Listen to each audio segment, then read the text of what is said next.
కొన్ని దేశాలు ఆ రకంగా చూస్తూ ఉన్నాయి. కనుక మన తెలంగాణ ప్రగ్రహిత తెలంగాణగా తీర్చిదిద్దాలనే ఆలోచనతోటి మన ముఖ్యమంత్రి రేవంత్ రెడ్డి గారు ప్రగ్రహిత సమాజం కోసం మరి హైదరాబాద్ సిటీలో సిపి ఆనంద్ ఆధ్వర్యంలో DCP south east zone Chaitanya Kumar గారి ఆధ్వర్యంలో మరి హైదరాబాద్ నార్కోటిక్స్ ఎన్ఫోర్స్మెంట్ బ్యూరో అనేది ఏర్పాటు చేయడం జరిగింది. మరి ఎవరైనా కానీ డ్రగ్స్ వినియోగించినా లేకపోతే అమ్మినా కొనుగోలు చేసినా కల్టివేషన్ చేసినా కానీ చట్టరీత్యా వారిపై చర్యలు తీసుకుంటూ అనేది జరుగుతున్నది.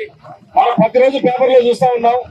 డ్రగ్స్ సంబంధించినటువంటి కేసులు ఎన్నో చూస్తూనే ఉన్నాం. ఈ రోజు స్కూల్ చిన్నపిల్లలు కూడా చాక్లెట్ రూపంలో మరి డ్రగ్స్ అనేది సప్లై అనేది జరుగుతూ ఉన్నది.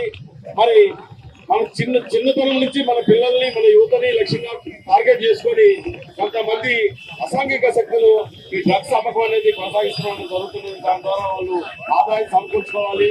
అదేవిధంగా మన యువతని మన యొక్క దేశాన్ని నాశనం చేయాలనేది ఒక ఉద్దేశంతో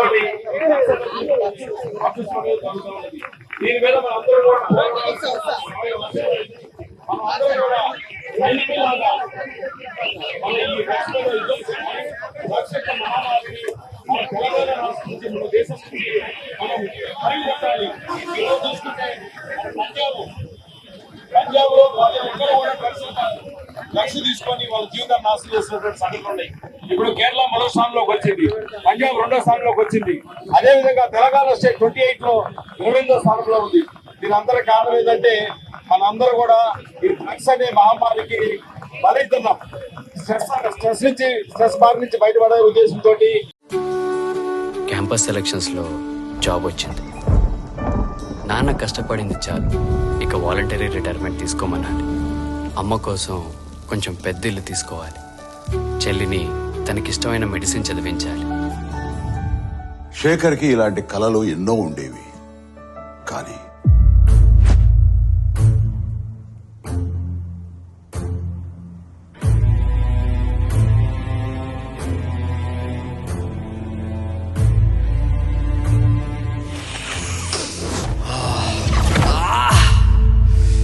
డ్రగ్స్ అలవాటయ్యాక శేఖర్కి తన కలలతో పాటు జీవితంలో మరెన్నో దూరం అయ్యాయి.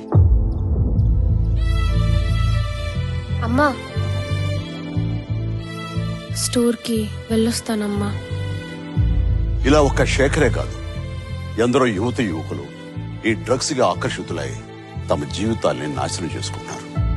మీకు తెలిసి ఎవరైనా ఈ డ్రగ్స్ అమ్మటం గాని, కొనటం గాని, వినియోగించడం గాని చేస్తున్నట్లయితే ఆ సమాచారాన్ని వెంటనే తెలంగాణ యాంటీ నార్కోటిక్స్ బ్యూరోకి తెలియచేయండి.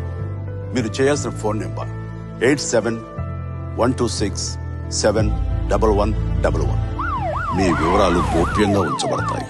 బాధితులను ఆ మత్తు నుండి దూరం చేయటమే వారి ఆశయం తప్ప శిక్షించడం కాదు.